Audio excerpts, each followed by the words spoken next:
എങ്ങനെയാണ് ഈ ഒരു തോട്ടിൽ എങ്ങനെ എത്തിയത്? ഈ ഒരു തോട്ടിൽ വെച്ചാൽ നമ്മളെ പേര് തന്നെ Gohar travel innovations private limited എന്നാണ്. ഈ ട്രാവൽ ഇൻഡസ്ട്രിയിൽ എന്ത് ഇന്നോവേഷൻ കൊണ്ടുവരാൻ പറ്റും എന്നുള്ളതാണ് നമ്മൾ റിസർച്ച് ചെയ്യുക. ആ റിസർച്ച് ചെയ്ത് കിട്ടുന്ന ഓരോ സംഭവങ്ങളാണ് ഇത്. നമ്മൾ കോവിഡിലാണെങ്കിൽ തന്നെ കോവിഡിൽ ഏറ്റവും കൂടുതൽ ആളുകളെ നമ്മൾ ക്വാറന്റൈൻ കൊടുത്തിട്ടുണ്ട്. വ്യത്യസ്ത 12 രാജ്യങ്ങളിൽ നമ്മൾ ക്വാറന്റൈൻ കൊടുത്തു.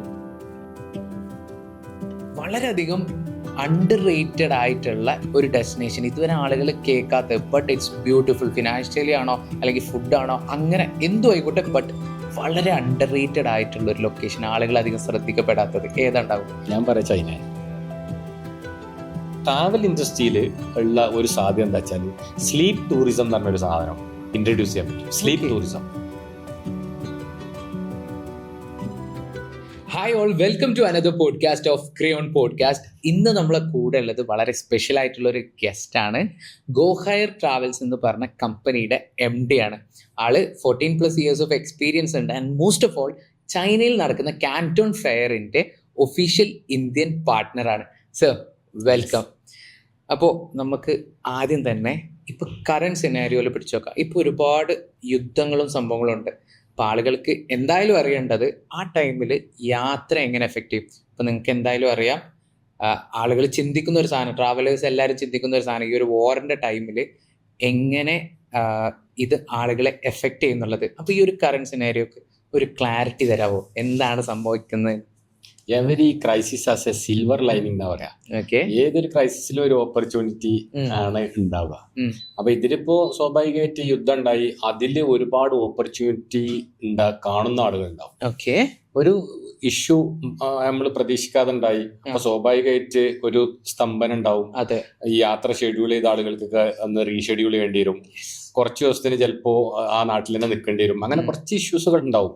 പക്ഷെ ഇതില് നമ്മള് അപ്രീഷിയേറ്റ് ചെയ്യേണ്ടത് ചില രാജ്യങ്ങള്, ഉദാഹരണത്തിന് UAE എന്ന് വെച്ചാൽ അവിടെ ഉള്ള ട്രാവലേഴ്സിന് ഹോട്ടല് എക്സ്റ്റെൻഡ് ചെയ്യുന്ന ഫ്രീ ആയിട്ട് എക്സ്റ്റെൻഡ് ചെയ്ത് കൊടുക്കുന്നുണ്ട്.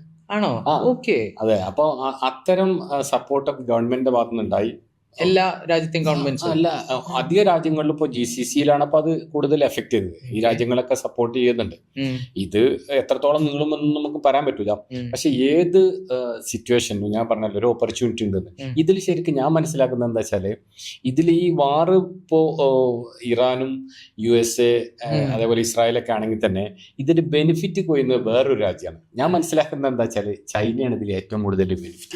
അതെങ്ങനെ വെച്ചാൽ ഇപ്പൊ ചൈനയും USA ഉള്ള ഇപ്പൊ ഇങ്ങനെ കോൺഫ്ലിക്റ്റിൽ നിൽക്കുന്നത് ഏറ്റവും വേൾഡിലെ ഏറ്റവും സമ്പന്ന രാജ്യങ്ങൾ എന്നുള്ളവർക്ക് USA ചൈനയും ഉള്ളത്. പക്ഷെ ഈ US എന്താ ചെയ്യുന്നത്, അവരുടെ ഫണ്ട് മുഴുവൻ $1 ട്രില്യൺ ഒക്കെ ചെലവഴിക്കുന്നത് ഈ യുദ്ധത്തിനും വേണ്ടി. നേരെ മറിച്ച് ചൈന ക്രിയേറ്റീവ് ആയ പ്രൊഡക്ഷനിലും മാനുഫാക്ചറിംഗിലും എഡ്യൂക്കേഷനിലും ഇന്നോവേഷനിലും ഒക്കെയാണ് ചെലവാക്കുന്നത്. അപ്പൊ അവരെ കണ്ട് എന്താണ് ഇങ്ങനെ ബൂം ചെയ്തുകൊണ്ടേ നിൽക്കുകയാണ്. ഓപ്പർച്യൂണിറ്റി മനസ്സിലാക്കിയിട്ട് അപ്പൊ സ്വാഭാവികമായിട്ട് ചൈന വീണ്ടും ഗ്രോ ചെയ്യാണ്. അപ്പൊ നിങ്ങളിപ്പോ പറഞ്ഞല്ലോ ഒഫീഷ്യൽ പാർട്ണർ കാന്റൺ ഫെയറിന്റെ.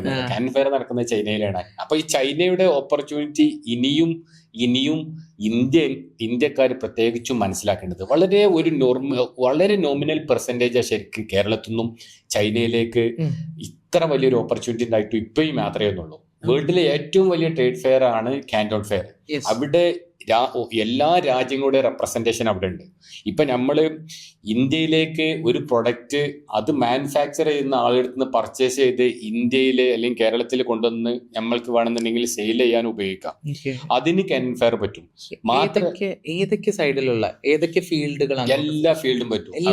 അവിടെ ഇലക്ട്രോണിക്സ് ഉണ്ട്, ഇലക്ട്രിക്കൽസ് ഉണ്ട്, അതേപോലെ ടെക്സ്റ്റൈൽസ് ഉണ്ട്, അതേപോലെ എക്യുപ്മെന്റ്സ് ഉണ്ട്. എല്ലാ മേഖലയിലും ശരിക്കും അവിടെ മാനുഫാക്ചേഴ്സ് ഉണ്ട്. അത് വ്യത്യസ്ത പ്രൊവിൻസുകളിൽ നടക്കുന്നുണ്ട് എന്നുള്ളതാണ്. എന്തുകൊണ്ട് നമുക്കിപ്പോ ഇന്ത്യൻ മാനുഫാക്ചറിന് പകരം നമ്മൾ ചൈന, ഒരു ഓണ്ടർപ്രണർ എന്ന നിലയിൽ ഇന്ത്യൻ മാനുഫാക്ചർ എന്നുള്ളതിന് പകരം നമ്മൾ ചൈന, അവിടുന്ന് ഇങ്ങോട്ട് കോസ്റ്റ് ഒക്കെ കൂടുതലാവില്ലേ? കോസ്റ്റ് അവിടെ എന്തുകൊണ്ട് ചൈന നമ്മൾ പ്രൊഡക്റ്റ് പർച്ചേസ് ചെയ്യാൻ നമ്മൾ തിരഞ്ഞെടുക്കണം എന്നുള്ളതിന്റെ വളരെ സ്ട്രൈറ്റ് ഉള്ള ആൻസർ എന്താ വെച്ചാല് ചീപ്പ് പ്രൊഡക്റ്റ് നല്ല ക്വാളിറ്റി കിട്ടുന്നതാണ്. അതെന്തുകൊണ്ടാന്ന് വെച്ചാല് അവിടെ പ്രൊഡക്ഷൻ കോസ്റ്റ് കുറവാണ്. മാത്രമല്ല ഇൻഫ്രാസ്ട്രക്ചർ കൂടുതൽ ഇന്ത്യനെ അപേക്ഷിച്ച് വളരെയധികം അഡ്വാൻസ്ഡ് ആണ്. അപ്പൊ ഗവൺമെന്റിന്റെ ഭാഗത്തുനിന്നുള്ള സപ്പോർട്ട്, അതേപോലെ പോർട്ടുകളുടെ സാന്നിധ്യം, അതേപോലെ പിന്നെ ഇമ്പോർട്ട് ചെയ്യാനും എക്സ്പോർട്ട് ചെയ്യാനുള്ള ഗവൺമെന്റിന്റെ സപ്പോർട്ട്, ലേബർ അവൈലബിലിറ്റി, അങ്ങനെ ഏത് നിലക്ക് നോക്കുകയാണെങ്കിലും ഇന്ത്യയെ കമ്പയർ ചെയ്യുമ്പോൾ ഏറ്റവും കുറഞ്ഞ ചെലവിൽ പ്രൊഡക്റ്റ് മാനുഫാക്ചർ ചെയ്യാൻ ചൈനയിൽ സാധിക്കും. ഇനി മാത്രമല്ല വേറൊരു ഓപ്പർച്യൂണിറ്റി എന്താ, ചിലപ്പോൾ നമ്മൾ ഇവിടുന്ന് ഇന്ത്യയിൽ ഒരു ബ്രാൻഡ് നമ്മൾ മാനുഫാക്ചർ ചെയ്തു, ഏതെങ്കിലും ഒരു സാധനം അപ്പം ഇവിടുന്ന് മാനുഫാക്ചർ ചെയ്ത് അത് വേൾഡിലെ എല്ലാ കൺട്രിയിലും നമുക്ക് മാർക്കറ്റ് ചെയ്യണം നിൽക്കുക. നമ്മൾ ഉദ്ദേശം അതാണ് നിൽക്കുക. ഭാവിയിൽ നമ്മൾ ഓരോ കൺട്രിയും കൂട്ടി വേൾഡിലെ തലത്തിലുള്ള ഒരു വേൾഡ് ബ്രാൻഡായിട്ട് ഉയർത്തണം എന്നാണ് ഉദ്ദേശം എന്നുണ്ടെങ്കിൽ അതിനും പറ്റിയ ഓപ്പർച്യൂണിറ്റിയാണ് കാനൻ ഫെയർ. കാരണം എല്ലാ വേൾഡിലുള്ള എല്ലാ ആളുകളും അവിടെ എത്തുന്നുണ്ട്. അപ്പൊ നമ്മള് ഏറ്റവും നല്ല ക്വാളിറ്റിയുള്ള സാധനം കുറഞ്ഞ ചെലവിൽ വാങ്ങണം എന്നുണ്ടെങ്കിലും നമ്മളെടുത്തുള്ള ഏതെങ്കിലും പ്രൊഡക്റ്റ് ഗ്ലോബലി നമ്മൾക്ക് മാർക്കറ്റ് ചെയ്യണം എന്നുണ്ടെങ്കിലും ഈ ഒരു കാൻഡൻ ഫയർ ഇവന്റ് മതി. സർവീസ് ബേസ്ഡ് ആയിട്ടുള്ള ആളുകളാണെങ്കിലോ നമുക്ക് കാൻഡൻ ഫയർ യൂസ്ഫുൾ ആവോ? Like what service based? ഇപ്പൊ നമുക്ക് മാർക്കറ്റിംഗ് ഏജൻസികൾ ഉണ്ടാവാം, അല്ലെങ്കിൽ മേ ബി ഡിസൈനർ ടൈപ്പിലുള്ള ആളുകളാവാം. അങ്ങനെയുള്ളവർക്കൊക്കെ അങ്ങനെയുള്ള ആളുകൾക്കും കാൻഡൻ ഫെയർ ഉപകാരം. ചിലപ്പോ ഉദാഹരണത്തിന് ഇന്നോവേഷൻസും കാര്യങ്ങളൊക്കെ കൂടുതലും വരുന്നത് ശരിക്കും ചൈനയിൽ നിന്നാണ്. ഇപ്പോൾ ഉദാഹരണത്തിന് മാഗ്ലേവ് ടെക്നോളജി ശരിക്കും ഇൻട്രൊഡ്യൂസ് ചെയ്യുന്നത് ചൈനയിൽ നിന്നാണ്. ഇത് മാഗ്ലേവ് ടെക്നോളജി പറഞ്ഞാൽ ഏറ്റവും വേഗതയിൽ പോകുന്ന ട്രെയിനുകൾ ഇപ്പോൾ അവിടെയുള്ള ചൈനയിലാണ് ഉള്ളത്. അത് ഈ മാഗ്ലേവ് ടെക്നോളജി ഉപയോഗിച്ചാണ് അത് ചൈനയിലും ഉണ്ടാക്കിയിട്ടുള്ളത്. അപ്പൊ ഇത്തരം ടെക്നോളജികളും ഇന്നോവേഷൻസും ഒക്കെ ചൈനയിലാണ് വരുന്നത്, സ്റ്റാർട്ട് ചെയ്യുന്നത്. അപ്പൊ സ്വാഭാവികമായിട്ട് നിങ്ങൾ അവിടെ പോയി കഴിഞ്ഞാൽ, ഇപ്പോൾ ഒരു ഡിസൈനർ അവിടെ പോയി കഴിഞ്ഞാൽ അവിടുത്തെ ബിൽഡിങ്ങിന്റെ കൺസെപ്റ്റുകൾ, അതേപോലെ അവിടെ ഒരു പ്രൊഡക്റ്റ് അഡ്വർടൈസ് ചെയ്യുന്ന രീതികൾ, അങ്ങനത്തെ ഒരുപാട് കാര്യങ്ങൾ അവിടുന്ന് മനസ്സിലാക്കാനും സാധിക്കാനൊക്കെ ഉണ്ട്. അതേമാതിരി ഒരു പ്രൊഡക്റ്റുകൾ വ്യത്യസ്ത രീതിയിലുള്ള പ്രൊഡക്റ്റുകൾ അവിടെ ഉണ്ടാവും, വ്യത്യസ്ത ഡിസൈനിലുണ്ടാവും. പിന്നെ നമ്മൾക്കിപ്പോൾ ഡിസൈനർ എന്നുള്ളവർക്ക് ഇപ്പോൾ ഡിസൈനിങ്ങിലാണ് അവൻ ഉദ്ദേശിക്കുന്നത്, അവൻ ഒരു സ്കില്ലാണ്. നേരെ വെച്ച് ഒരു അടുത്ത ലെവൽ എന്നുള്ളവർക്ക് ഓനൊരു ഡിസൈനിങ് ഇതേപോലുള്ള സ്റ്റുഡിയോകൾ സ്റ്റാർട്ട് ചെയ്യണം, അതിനുള്ള എക്യുപ്മെന്റ്സ്, മൾട്ടിപ്പിൾ മെറ്റീരിയൽസ് കാര്യങ്ങൾ ആ ഒരു പ്രൊഡക്റ്റ് റേഞ്ചിലേക്ക് അവൻ പോവുകയാണെച്ചെങ്കിൽ അവിടെയുള്ള അതിനുള്ള ഓപ്ഷൻ അവിടെയാണ് ഉള്ളത്. അപ്പൊ ഇമ്പോർട്ടന്റ് ചോദ്യം, ഒരു ഓൺട്രപ്രണർ എന്ന നിലയിൽ ഇപ്പൊ നമ്മളൊരു ഓഡിയൻസിൽ ഒരു ഓൺട്രപ്രണർ ഉണ്ടെന്നൊക്കെ, എങ്ങനെ കാൻഡൻ ഫെയറിൽ പങ്കെടുക്കാം, അതുപോലെ അതിൽ പങ്കെടുക്കാനുള്ള ക്രൈറ്റീരിയ എന്താണ് ഒന്ന് പറഞ്ഞു? ഓക്കെ, ഒരു ഓൺട്രപ്രണർക്ക് ഇപ്പോൾ കാനൻ ഫെയറിൽ പങ്കെടുക്കാൻ ഒരുപാട് ഓപ്ഷൻസ് ഉണ്ട്, ഒരുപാട് ട്രാവൽ. നമ്മൾ ഒരു 8 വർഷം മുമ്പ് സ്റ്റാർട്ട് ചെയ്തപ്പോഴൊന്നും ഇവിടെ വേറെ ആരും ചെയ്യലില്ലായിരുന്നു. അങ്ങനെയാണ് ശരിക്കും ഗോഹെയർ ഈ രൂപത്തിൽ ഒരു ഇന്നോവേഷൻ എന്നുള്ള വന്നത്. പക്ഷെ ഇപ്പോൾ ഒരുപാട് ട്രാവൽ എന്നുള്ള ഒരുപാട് കമ്പനികൾ അത് ചെയ്യുന്നുണ്ട്. പക്ഷേ നമ്മൾ ഗോഹെയറിന്റെ അതിന്റെ ഒരു പ്രത്യേകത എന്താ വെച്ചാൽ നമ്മളൊരു 5 സ്റ്റാർ കാറ്റഗറിയാണ് കാനൻ ഫെയർ നമ്മൾ ഓപ്പറേറ്റ് ചെയ്യുന്നത്. 5 സ്റ്റാർ കാറ്റഗറി പറഞ്ഞാൽ ഹോട്ടലിന്റെ ഞങ്ങൾ ഉദ്ദേശിച്ച 3 സ്റ്റാർ 4 സ്റ്റാർ 5 സ്റ്റാർ നിങ്ങൾ ഉണ്ടാവും. പക്ഷെ അതല്ല നമ്മൾ ഉദ്ദേശിക്കുന്നത്, നമ്മളെ ഒരു ഫെസിലിറ്റേഷൻ തന്നെ 5 സ്റ്റാർ. ഉദാഹരണത്തിന് ഇപ്പൊ ഒരു ഓൺട്രപ്രണർ വന്നു, അപ്പൊ നിങ്ങളിത് ഈ ഒരു മേഖലയിൽ ഒരു ഓൺട്രപ്രണർ നിങ്ങൾ വന്നാൽ നിങ്ങൾക്ക് അവിടെ ഒരു പഠിക്കാനുള്ള ഒരു മാർക്കറ്റ് നമ്മൾ തരും. ആ മാർക്കറ്റ് നിങ്ങൾ പഠിച്ചോ, നിങ്ങളായിട്ട് ബന്ധപ്പെട്ട ഒരു മാർക്കറ്റ് നമ്മൾ നിങ്ങൾക്ക് ഗൈഡൻസ് തരും ബിഫോർ ട്രാവൽ. യെസ്, അവിടെ എത്തിയിട്ട് ബിഫോർ ട്രാവൽ ഓഫ് കോഴ്സ് നിങ്ങൾക്ക് അവിടെ ചെന്നാലുള്ള കാര്യങ്ങളും നിങ്ങൾ എന്താണ് പർപ്പസ് കാര്യങ്ങൾ അതൊക്കെ മനസ്സിലാക്കി നിങ്ങൾക്ക് ശരിക്കും നമ്മൾ ഒരു ഐഡിയ ഉണ്ടാക്കി തരും. അതിന് ശേഷം അവിടെ എത്തിക്കഴിഞ്ഞാൽ നിങ്ങൾക്ക് ഒരു മാർക്കറ്റ് നിങ്ങൾക്ക് ഉപകാരപ്പെടുന്ന ഒരു മാർക്കറ്റ് നമ്മൾ അസൈൻ ചെയ്തു തരും. ആ മാർക്കറ്റ് നിങ്ങൾ അസൈൻ ചെയ്ത് അത് സ്റ്റഡി ചെയ്ത് നിങ്ങൾ വന്നു കഴിഞ്ഞാൽ ആ സ്റ്റഡി റിപ്പോർട്ടിനനുസരിച്ച് നിങ്ങൾക്കൊരു മാർക്കും ആ മാർക്കിംഗ് അനുസരിച്ച് നിങ്ങൾക്ക് ഒരു സർട്ടിഫിക്കറ്റ് കിട്ടും. ഗോഹെയറിന്റെ വക ഒരു സർട്ടിഫിക്കറ്റ് ഉണ്ട്. അതാണ് 1 സ്റ്റാർ. രണ്ടാമത്തെ സ്റ്റാർ എന്താ വെച്ചാല് നിങ്ങൾ അവിടെ വന്ന് നിങ്ങളൊരു പ്രൊഡക്റ്റ് ഒരു സപ്ലയറെ കണ്ട് ഒരു പ്രൊഡക്റ്റ് പർച്ചേസ് ചെയ്ത് ഈ പ്രൊഡക്റ്റ് ഒരു പക്ഷെ അവിടെ 100 രൂപക്ക് നിങ്ങൾക്ക് കിട്ടിയിട്ടുണ്ടാവും. പക്ഷെ ഇവിടെ എത്തുമ്പോഴേക്ക് എത്ര പൈസ ആവുമെന്നുള്ളത് നിങ്ങൾക്ക് കാൽക്കുലേറ്റ് ചെയ്യാൻ അറിയില്ല. അതിന്റെ ഇടയിൽ ഒരുപാട് ജേണി ഉണ്ട്. അപ്പോൾ ആ ജേണിയിൽ ഓരോ സ്റ്റെപ്പിലും എത്ര കോസ്റ്റ് വരുന്നു, അത് ഇന്ത്യയിൽ എത്തുമ്പോഴേക്ക് എത്ര കോസ്റ്റ് വരും, ഇപ്പൊ ഇന്ത്യൻ മാർക്കറ്റിൽ അതിന് എത്ര കോസ്റ്റ് നിങ്ങൾക്ക് കമ്പയർ ചെയ്ത് പഠിക്കാൻ പറ്റും. അപ്പൊ നിങ്ങൾക്ക് അവിടെ എത്തിയാൽ ആ പ്രൊഡക്റ്റിനെ കുറിച്ച് നിങ്ങൾ ആ ഒരു റൈറ്റ് അറിഞ്ഞു കഴിഞ്ഞാൽ നിങ്ങൾക്ക് അത് ഇന്ത്യൻ മാർക്കറ്റിൽ എത്തുമ്പോഴേക്ക് എത്ര ആണെന്നുള്ളൂ, ആ മാർക്കറ്റ് ആ ഒരു പ്രൊഡക്റ്റ് ഇവിടെ സെയിൽ ചെയ്യൽ ആ ഒരു ബിസിനസ് ഇവിടെ സാധ്യമാണോ വയബിൾ ആണെന്ന് പഠിക്കാൻ അവിടെ തന്നെ പറ്റും. അതാണ് രണ്ടാമത്തെ സ്റ്റാർ. മൂന്നാമത്തെ സ്റ്റാർ, ഈ സെക്കൻഡ് സ്റ്റാറിൽ ഒരു ചെറിയ ക്വസ്റ്റ്യൻ, നമ്മളിപ്പോൾ അവിടെ ഒരു കൾച്ചറൽ ഡിഫറൻസ് ഉണ്ടാവും. ഇപ്പൊ ഇപ്പൊ ഞാൻ അങ്ങോട്ട് പോയിട്ട് എനിക്കൊരു മാർക്കറ്റിൽ പോയിട്ട് അവിടെ ചിലപ്പോൾ ലാംഗ്വേജ് ബാരിയേഴ്സ് വരാം, ആളുകളായിട്ട് ഇന്ററാക്ട് ചെയ്യാനുള്ള ബുദ്ധിമുട്ട് വരാം. അവിടെ എങ്ങനെയാ നമുക്ക് എന്തെങ്കിലും ഒരു ഹെൽപ്പ് ഉണ്ടാവും? അവിടെ നമ്മളൊരു 10 ആളുകളുടെ ടീമുണ്ട്, മാനേജ്മെന്റ് ടീം. ഓക്കെ. അവര് ചൈനയില്? ഫുൾ ടൈം ചൈനയിൽ. അപ്പൊ അവര് പിന്നെ ഫുൾ ടൈം നിങ്ങളെ കൂടെ ഉണ്ടാവും. പിന്നെ അവിടെ ചൈനീസ് ഗൈഡ് ഉണ്ടാവും. ഓക്കെ. പിന്നെ ഞാൻ ഉണ്ടാവും ഫുൾ ടൈം. അങ്ങനെ ഒരുപാട് ആളുകൾ നിങ്ങൾക്ക് ഇത് സപ്പോർട്ട് ചെയ്യാനും കാര്യങ്ങളൊക്കെ ഉണ്ടാവും. അതൊന്നും നിങ്ങൾക്ക് ഒരു പ്രശ്നമാവില്ല. അപ്പൊ നമുക്ക് അതായത് നമുക്ക് ഫ്രോഡ് വരാനുള്ള സാധ്യതകളെല്ലാം ഇവിടുന്ന് എലിമിനേറ്റ് ആയി പോയി. യെസ്, എന്തായാലും മാർക്കറ്റിനെ അറിയുന്ന ഒരാള്, ലാംഗ്വേജ് അറിയുന്ന ഒരാള് നമ്മുടെ കൂടെ തന്നെ ഉണ്ടാവും. തീർച്ചയായിട്ടും. അതിന്റെ ഒക്കെ പുറമെ സാധാരണ ഉള്ള ഫെസിലിറ്റി അതൊക്കെ ഞാൻ അതൊക്കെ പുറമെ ഉള്ള ഈ 5 സ്റ്റാർ ഉണ്ടല്ലോ, അതാ ഞാൻ ബാക്ക് ടു തേർഡ് സ്റ്റാർ. പറയൂ. അപ്പൊ മൂന്നാമത്തെ സ്റ്റാർ എന്ന് വെച്ചാല് നമ്മളെ കൂടെ ഇവിടെ ഇന്ത്യയിൽ ബിസിനസ്സുള്ള അതൊരു സക്സസ് റേഞ്ചിൽ എത്തിയ ഒരുപാട് ഓണ്ടർപ്രണേഴ്സ് ആണ് നമ്മൾ കൂടെ വരിക. ചില ആളുകൾ എന്താ വെച്ചാല് ബിസിനസ് സ്റ്റാർട്ട് ചെയ്തിട്ടുണ്ടാവും, അത് ഗ്രോ ചെയ്യാനുള്ള ഒരുപാട് ടെക്നിക്കും കാര്യങ്ങളും അറിയാനായിരിക്കും. അങ്ങനെ വ്യത്യസ്ത ലെവലിലുള്ള ആളുകളെക്കാരം ഈ ഒരു ഡെലിഗേഷൻ ഉണ്ടാവുക. ഈ ഡെലിഗേഷനുമായിട്ട് ഒരു ഇന്ററാക്ട് ചെയ്യാനുള്ള അവസരങ്ങളൊക്കെ ഉണ്ടാവുന്നതാണ്. ഈ അവസരങ്ങൾ നമ്മളെ കഴിഞ്ഞ ഡെലിഗേഷനിലൊക്കെ ഉണ്ടായത് എന്താ വെച്ചാല് പല ആളുകളും കൊളാബറേറ്റീവ് ആയിട്ട് പല പുതിയ ബിസിനസ്സുകളും കാൻഡലിൽ രൂപപ്പെട്ടു എന്നുള്ളതാണ്. നമ്മളെ ടീമിൽ ഇപ്പൊ ഉദാഹരണത്തിന് ഇപ്പൊ നിങ്ങള് നമ്മളെ കൂടെ പോരുകയാണെങ്കിൽ നിങ്ങൾക്ക് ഒരു 10-200 ആളുകൾ അവിടുന്ന് പരിചയപ്പെടുകയാണ്. ആ 10-200 ആളുകൾ ഓരോ ഇൻഡസ്ട്രിയിൽ ബിസിനസ്സിൽ അവര് വെൽ സെറ്റപ്പ് ആയ ആളുകളാണ്. നിങ്ങളെ സംബന്ധിച്ച് അതൊക്കെ എന്താണ്? പുതിയ നോളജ് ആണ്, നിങ്ങൾക്ക് കസ്റ്റമറാണ്, ഓരോ ലീഡാണ്. നിങ്ങൾക്ക് എന്താ വെച്ചാൽ ഡിജിറ്റലി കിട്ടുന്ന ലീഡ് അല്ലാതെ ഇത് ക്വാളിറ്റി ലീഡ് അവിടെ നിന്ന് കിട്ടണം. 10-200 അപ്പൊ ആ ഒരു നെറ്റ്വർക്കിംഗ് ആണ് നമ്മൾ മൂന്നാമത്തെ സ്റ്റാർ. നാലാമത്തെ സ്റ്റാർ എന്താ വെച്ചാല് നമ്മള് പിന്നെ ഇവിടെ ഈ പല ആളുകളും എന്താ വെച്ചാൽ ഒരു കമ്പനിയിൽ ഇത് ടീമായിട്ട് പോകുമ്പോൾ അവരെ സാമ്പത്തികമായിട്ട് ഭയങ്കര പ്രയാസം ഉണ്ടാവും. ഉദാഹരണത്തിന് നിങ്ങൾ പോരാൻ റെഡിയാണ്, നിങ്ങൾക്ക് ഒരാടി കൊണ്ടുപോകണമെന്നുണ്ടെങ്കിൽ അത്രയും കൂടി പൈസ സ്പെൻഡ് ചെയ്യാൻ നിങ്ങൾക്ക് ചിലപ്പോൾ ഇതൊരു സാമ്പത്തിക പ്രയാസം ഉണ്ടാവും. ആ കേസിൽ നമ്മൾ എന്താ വെച്ചാൽ ഒരേ സ്ഥാപനത്തിലുള്ള ആളോ അല്ലെങ്കിൽ ഒരേ ഫാമിലിയിലുള്ള ആളോ രണ്ടാമതായിട്ട് ഒരാളെ ബുക്ക് ചെയ്യുകയാണെങ്കിൽ ആ ആൾക്ക് 10% ഡിസ്കൗണ്ട് ഉണ്ടാവും. അപ്പൊ ഉദാഹരണത്തിന് നിങ്ങളിപ്പോ 152 ആണ് നമ്മളെ പിന്നെ പാക്കേജ് റേറ്റ്. നിങ്ങളിപ്പോ ഇവിടെ നിങ്ങളെ സ്റ്റാഫിനെ കൂട്ടുകയാണെങ്കിൽ അല്ലെങ്കിൽ നിങ്ങളൊരു ബ്രദർ കൂടെ വരികയാണെങ്കിൽ അയാൾക്ക് 10% ഡിസ്കൗണ്ട് ഉണ്ടാവും. മൂന്നാമത്തെ ആൾക്ക് 10% ഉണ്ടാവും.